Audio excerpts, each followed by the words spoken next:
بہت سارے واجبات اگر چھوٹ جاتے ہیں نماز کے اندر، جیسے تقریباً 30 واجبات نماز کے احکام میں لکھے ہیں، بارِ شریعت میں لکھے ہیں، تو کتنے سجدہ صاحب کرنے پڑیں گے؟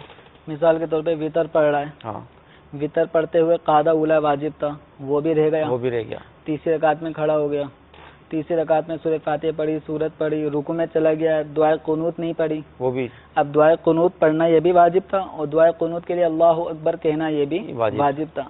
قعدہ اولا بھی گیا، تکبیر قنوت بھی چھوٹی اور قنوت بھی چھوٹا، اور رکوع میں چلا گیا، 3 واجبات اس نے چھوڑے ہیں۔ چھوڑ دی۔ تو ان 3 واجبات چھوڑنے کی بنا پر اس کو 6 سجدہ سہو نہیں کرنے، ٹھیک، کہ اب یہ ایک واجب کا 2 سجدے، پھر دوسرے کے 2، پھر تیسرے کے 2، ایسا نہیں ہے۔